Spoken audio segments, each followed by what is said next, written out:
¿Cómo están, amigos televidentes? Qué gusto saludarles. Soy José Toledo, bienvenidos a Hora Cero. Hoy juega la selección de Ecuador y más adelante estaremos con Juan Luis Fuenzalida desde el Estadio Monumental para un reporte en vivo de la expectativa enorme que existe por la selección ecuatoriana de fútbol. A propósito, el partido va a ser visto por todo el país en señal abierta, dispuesto por el gobierno nacional, después de que se conoció que todas las entradas han sido agotadas, así que va a haber un lleno monumental en el estadio para ver a la selección ecuatoriana de fútbol versus Brasil. Y de inmediato vamos a abordar dos temas que también, por supuesto, son de importancia a nivel nacional. Tenemos al general Wagner Bravo, ex jefe de Seguridad Nacional, para conversar con nosotros vía Zoom, y al ingeniero José Orellana, quien es experto en materia económica, para conversar de dos temas que siguen preocupándonos al país. Cómo mejorar la situación económica en medio de una inseguridad galopante en nuestro país. Gracias a nuestros invitados, a ver si es que los ponemos en vivo. ¿Cómo están? ¿Cómo les va, ingeniero Orellana y general Bravo? Buenos días, ¿cómo estás? Un saludo a todos los tertulios y un saludo al público que nos escucha. Mi general, lo dejo. Muchísimas gracias. Un buen día, José. Un buen día, José. Un placer saludar, poder conversar de los temas que le preocupan a los ecuatorianos. Gracias por su tiempo, general. A propósito, se habla indiscutiblemente de las medidas que está adoptando el gobierno, de la necesidad que existe de tener cooperación internacional, mucho más con esta ley que acaba de pasar en la Asamblea con respecto a que puedan ingresar bases extranjeras. ¿Cuál es su opinión y su análisis con respecto a este tema? Yo quiero felicitar este espacio que ustedes han hecho porque estamos hablando de dos cosas cruciales para el Ecuador, tanto la parte económica, que les podría decir que es desarrollo, y cuanto la parte de seguridad. Yo creo que los dos campos tienen que ir siempre de la mano. En la planificación que se hace en Fuerzas Armadas, en la planificación de seguridad nacional, se habla de seguridad y desarrollo, o desarrollo y seguridad. Y por lo tanto, la situación que estamos viviendo de un ataque del crimen organizado a Sudamérica, no solamente al Ecuador, amerita que no peleemos solamente con nuestros recursos. Me imagino que José va a hablar acerca de la situación económica, cómo está, pero siempre, como en economía se dice, las necesidades son ilimitadas y los recursos son escasos. Y en este caso, pues uno de los pilares que ha puesto el presidente, que no es el único y ni tampoco va a ser la solución, es buscar, como siempre también lo hemos dicho y recomendado, el apoyo internacional, que no solamente viene en temas de materiales, sino también en cuanto a información, a experiencia, a entrenamiento, y que de una u otra parte ya tuvimos una experiencia entre 1999 y el 2009, y que desde mi punto de vista, estando a la época en servicio activo, era positiva para mejorar los niveles de seguridad en el Ecuador, José. Y a propósito de eso, en este momento las Fuerzas Armadas, conjuntamente con la policía, ¿cómo se sienten con el respaldo del gobierno y además con estas leyes que también impulsan aquello? Estamos viendo y resistiendo una ola delictiva terrible. Ahora en la ciudad de Guayaquil, hace pocas horas, continúan atentados en sitios estratégicos del comercio de Guayaquil. Los vacunadores parecería le están ganando la guerra a la seguridad y eso no puede ser posible. ¿Qué es lo que se debe hacer o cuál es su análisis con respecto a tomar acciones inmediatas en ciudades tan emblemáticas y estratégicas como por ejemplo Guayaquil? Bueno, yo creo que el momento que le dieron la muerte cruzada a la Asamblea en la época del presidente Lasso, realmente a todo el sistema político del país le tomó por sorpresa. Tuvieron que rápidamente organizarse para ir a la primera vuelta electoral, después a la segunda, que ganó el presidente Noboa, hoy reelegido, y el 23 de noviembre se hizo cargo de la situación como estaba. Eso, desde mi punto de vista, en la coyuntura no le permitió organizarse bien, porque recordemos que cualquier partido político candidato a la presidencia más o menos se prepara 3 o 4 años para poder tener una buena campaña. Y la declaración del conflicto armado interno, no internacional, yo creo que en la coyuntura es una decisión acertada, porque había que decirle, igual como lo dijo el presidente Lasso en noviembre del 2022, que había que no negociar con las mafias y poner la mano dura. De ahí vino la ley de uso legítimo de la fuerza, algunos convenios con los Estados Unidos, la declaración de amenaza de lo que está pasando en el Ecuador, amenaza a la seguridad nacional del crimen internacional, narcotráfico, minería ilegal y los actos terroristas, pero también de la lucha frontal y directa contra la corrupción. Entonces yo creo que en la coyuntura y por el tiempo que tenía el presidente Noboa lo ha hecho muy bien. Fuerzas Armadas, agradezco tus palabras, José, pero yo creo que fuera de el apoyo del presidente, tiene el apoyo de la sociedad. Estaba viendo que están entre 70 y 76% de aceptación.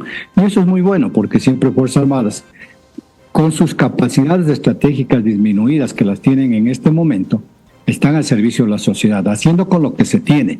No pueden estar esperando que nos den los recursos, que eso demorará un tiempo.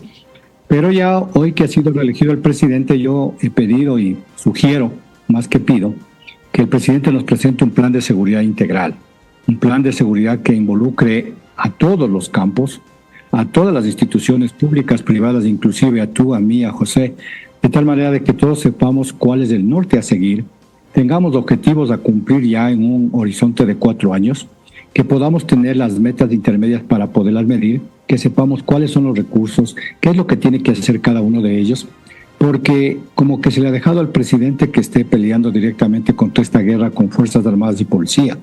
Y eso no realmente no va a solucionar las causas coyunturales estructurales. Ahora bien, José Orellana, ¿qué hacer? ¿Cómo pueden reaccionar los empresarios en medio de lo que está sucediendo en la ciudad de Guayaquil y en el Ecuador entero en materia de inseguridad? ¿Cómo viene una reactivación económica tomando en cuenta la situación de inseguridad por la que atravesamos? Continuamos entonces con el general, pero antes vamos a ir a una breve pausa comercial y continuamos con más de Hora Cero.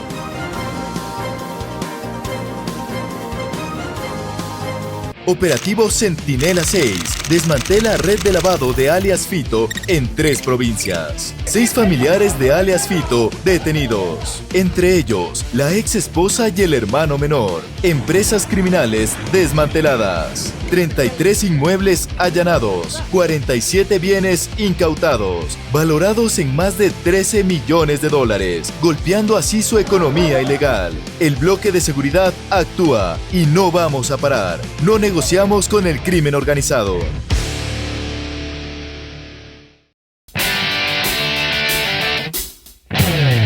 Aquí empieza el Ecuador, primera iglesia construida por los españoles. Que quien hizo la música fue Nicasio Safadi, que era libanés. Ahorita estamos viendo Grey Putum. Es muy chiquito, no crecen más. ¡Qué precioso! Apareció un cuchucho para saludarnos. Es el principal referente en la provincia del Oro. La propiedad, como les dije, tiene 3 hectáreas con bosques privados donde se puede hacer caminatas. Estamos ubicados en uno de los sitios estratégicos de la geografía del Ecuador. Estamos en playas. Se habla de que aquí es el segundo mejor clima del mundo. Estamos en el mercado de la Merced. Aquí hay el tradicional hornado. Y el plato típico por excelencia, el tigrillo. Lo vamos a probar entonces el chontacuro. Hoy van a probar lo que es el crepe de camarón con pangora y unas ostras gelatinas estilo Don Fortu. Espero que lo disfrutes, espero que sientas el placer. Porque es de los platos que más salen, es el cocolón de cangrejo.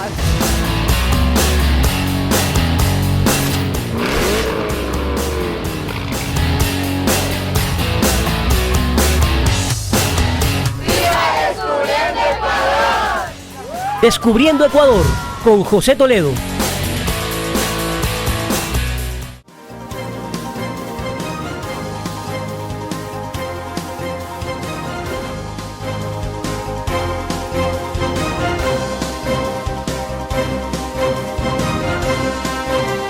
Bien, continuamos con más de Hora Cero. Les recordamos que nos están siguiendo a través de RTW24 en 24/7, a través de YouTube, también por OnePlus en Canal 14 por stream, por Canal 14 de Claro, Canal 14 de CNT y en RTU a partir de las 17 horas. Saludamos también a muchísimos migrantes que están prendidos del programa y también con la expectativa de lo que va a pasar ahora más adelante con Ecuador versus Brasil. Más tarde tendremos en breves minutos a Juan Luis Fuenzalida desde el Estadio Monumental. Ingeniero José Orellana, lo que le preguntaba antes del corte comercial, cómo los empresarios pueden hacer un trabajo de estrategia para mejorar su economía con tanta inseguridad. Cifras mayores, ¿no? Se considera que la inseguridad cuesta alrededor de 4.000 millones de dólares a la economía ecuatoriana. Conversando con gente que ha visto estos temas en Monterrey, en Medellín, por ejemplo, demos el ejemplo del partido de hoy, que vamos a ganar, obviamente. Es obvio que va a venir un grupo de festejo a la Víctor Emilio Estrada aquí en Guayaquil, en toda la ciudad. Ya debería haber preparativos hechos por las diferentes fuerzas del orden para ofrecer un callejón de seguridad una vez terminado el cotejo. Debería haber toda una planificación, siguiendo las palabras del general. Esta es una guerra en la que todos estamos envueltos. No solo la policía, el presidente, los militares, sino el país entero. Y eso es como se hace este tipo de análisis, ¿no? Por ejemplo, el otro fin de semana hubo bastantes cosas que hicieron en la parte de Urdesa, aquí en Guayaquil, que es un lugar bastante festivo, bastante salida, lo que demuestra que los GDOs están jugando territorialmente, ¿no? Poco a poco hay barrios enteros de la ciudad que están pasando cada vez más a control de ellos. Entonces tú necesitas tomar medidas en conjunto, qué sé yo, acceso a cámaras, información, números 1-800, números de emergencia. Todo lo que sucede en Ecuador ya sucede en otras partes. Entonces aquí es una transferencia mucho de conocimiento. Tal como... por ejemplo, Monterrey tiene mucho conocimiento, Medellín tiene mucho conocimiento.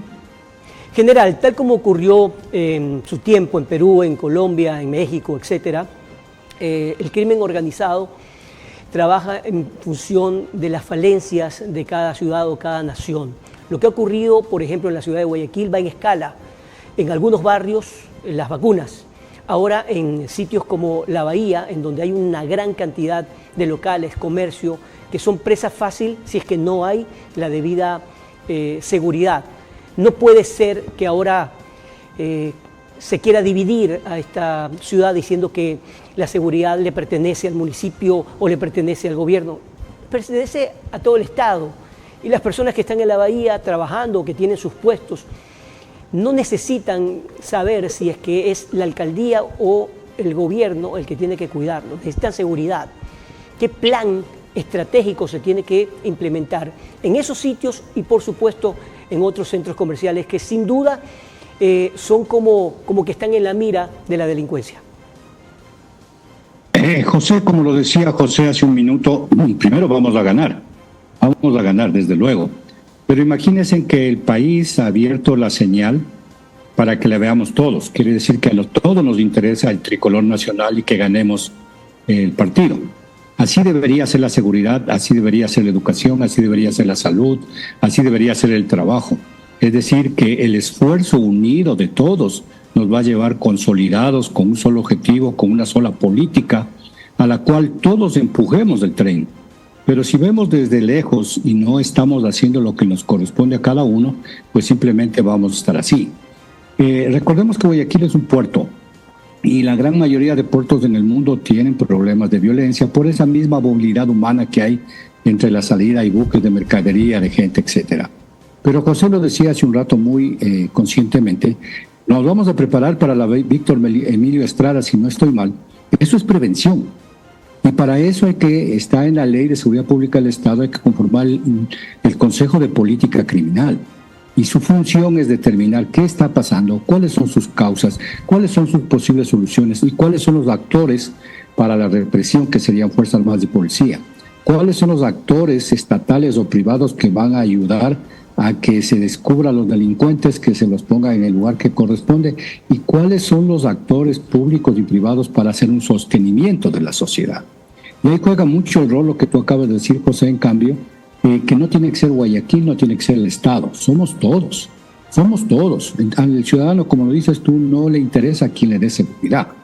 Pero si no hacemos prevención, no hacemos, como estamos hablando de este partido, que no hacemos un buen análisis del uso del espacio público, que no iluminamos calles, avenidas, que no damos salud, que no ponemos escuelas cerca, etcétera, simplemente no vamos a lograr nada. Por eso yo había dicho, a pesar de que Guayaquil es la ciudad más grande del país, deberíamos blindarlo.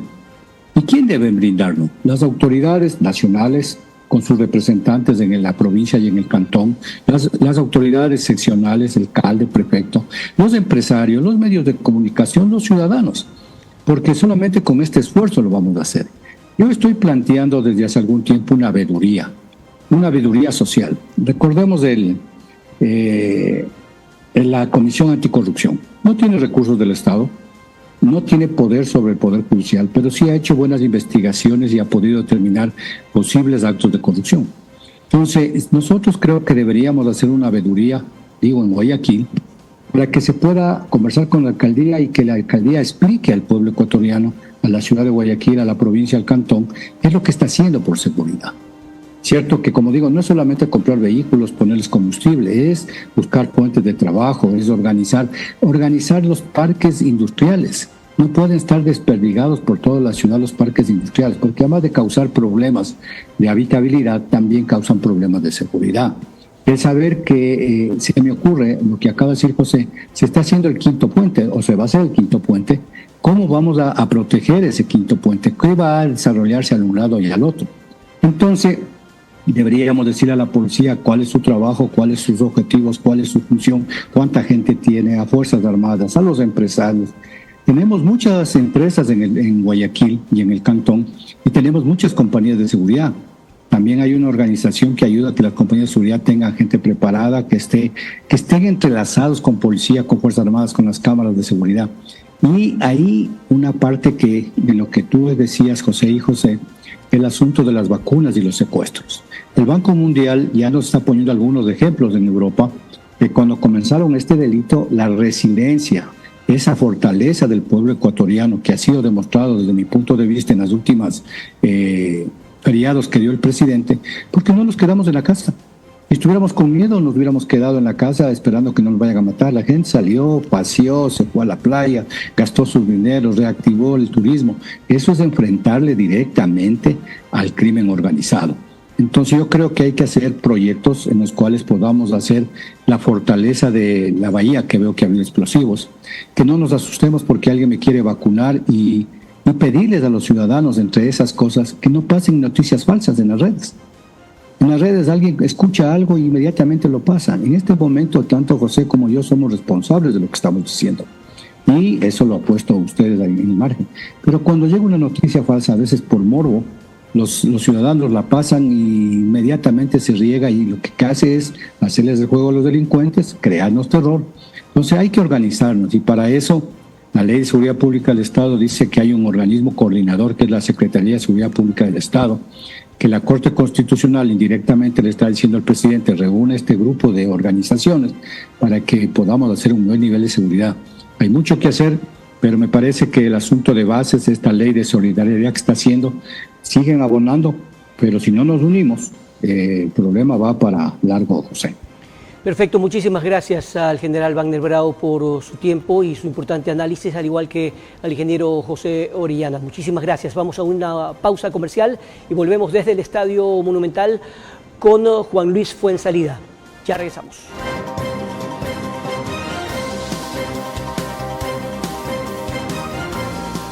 Operativo Centinela 6. desmantela red de lavado de alias Fito en 3 provincias. 6 familiares de alias Fito detenidos, entre ellos la ex esposa y el hermano menor. Empresas criminales desmanteladas, 33 inmuebles allanados, 47 bienes incautados, valorados en más de 13 millones de dólares, golpeando así su economía ilegal. El bloque de seguridad actúa y no vamos a parar. No negociamos con el crimen organizado.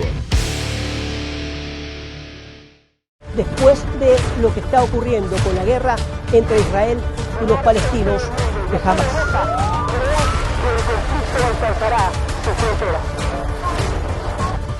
En marzo del 2004, España fue sacudida por el terrorismo. Aquí en Madrid se ha alertado en nivel 5 a máxima seguridad por posibles atentados.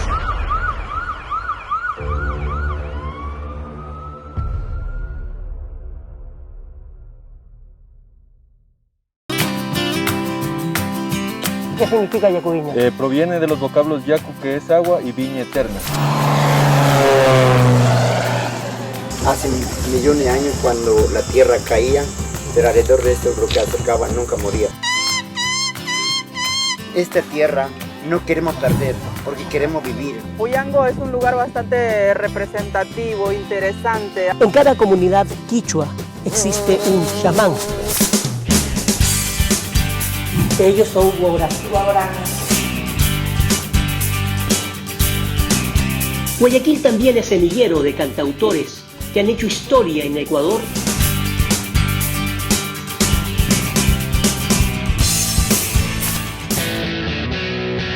Si les gusta, por ejemplo, los deportes extremos, qué mejor que Baños de Agua Santa en la provincia de Tungurahua. Nacen justamente estas cascadas, totalmente cristalinas. En las balsas de Totora es un emprendimiento familiar.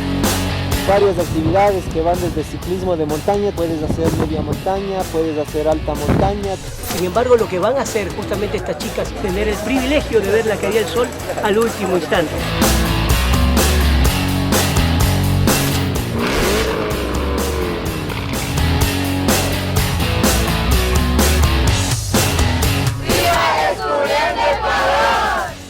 Descubriendo Ecuador con José Toledo.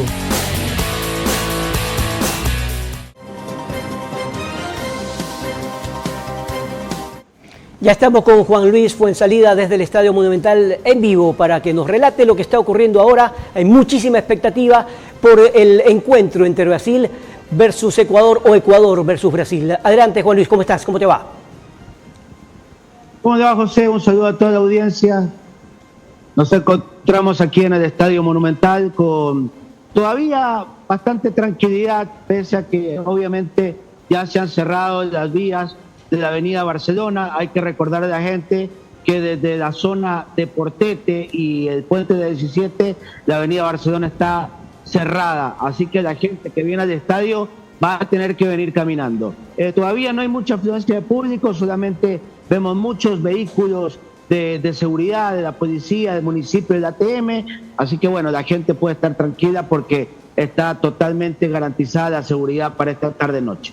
Tomando en cuenta el aforo dictaminado por la Conmebol, indudablemente hay un lleno de lo que se espera, es decir, todas las entradas han sido agotadas, es lo que nos han dicho, y además que el partido se va a poder ver en señal abierta, esto dispuesto por el gobierno nacional.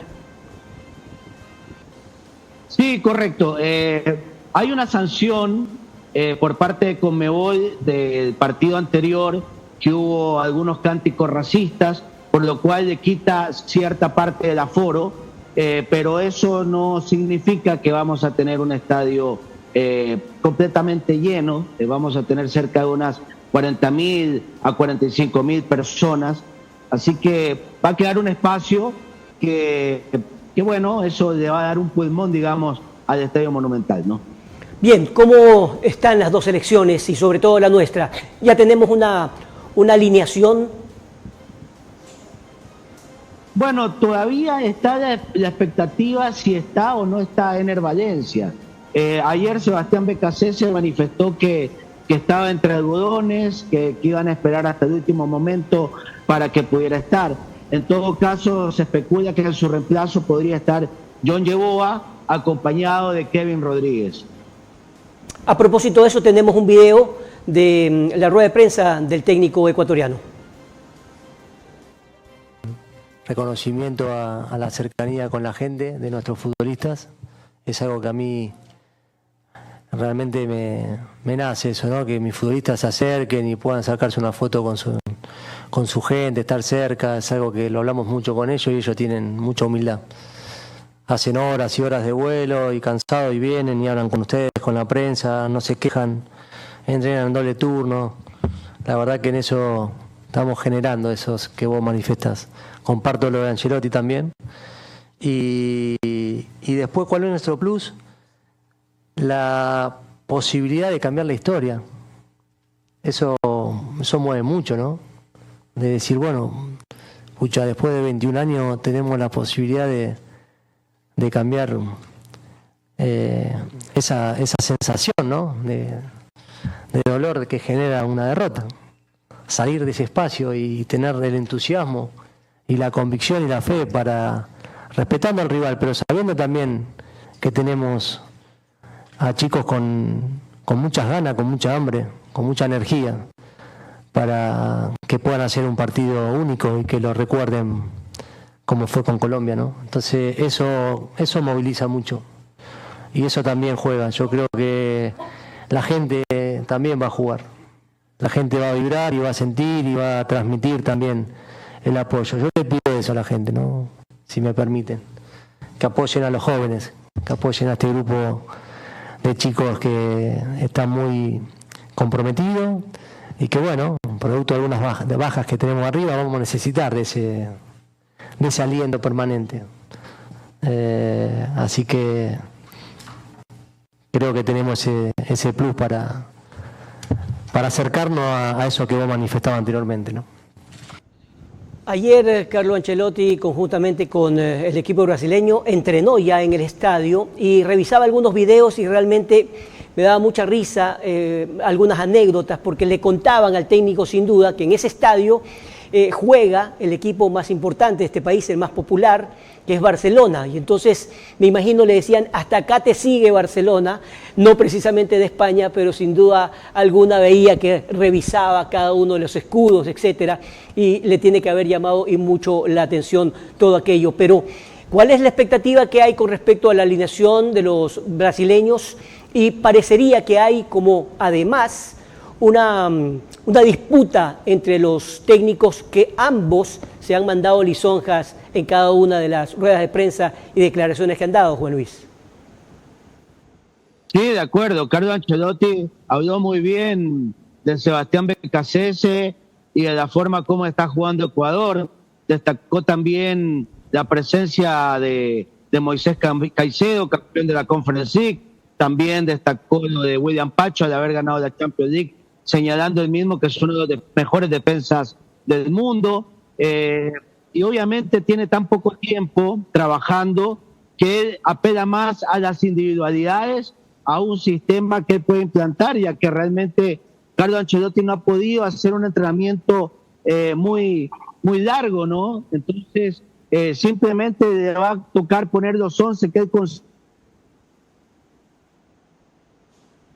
Perdimos a Juan Luis. Bueno, estamos concluyendo el programa. Sí, lo que nos decía, efectivamente, la selección de Brasil no ha podido tener un entrenamiento tranquilo, indiscutiblemente hasta que lleguen todas sus estrellas de diferentes partes de Europa, hasta consolidar el equipo en un entrenamiento y el viaje a Ecuador, pues no ha tenido tiempo de estar justamente con ellos para preparar un partido. Pero indudablemente cada uno sabe lo que hace y Brasil es un equipazo. Indiscutiblemente el reto, el desafío que tiene Ecuador es de vencer a una selección campeona del mundo con una historia extraordinaria. Sin embargo, pues nosotros tenemos a nuestros jugadores que, lejos de pensar en que no es un equipo compacto, al contrario, estamos segundos detrás de Argentina y con toda la fe y la esperanza de que hagamos un gran partido y que hoy gane la selección de Ecuador. Con esto nos quedamos. Hasta el día de mañana esperamos con el triunfo de Ecuador. Que esté muy bien.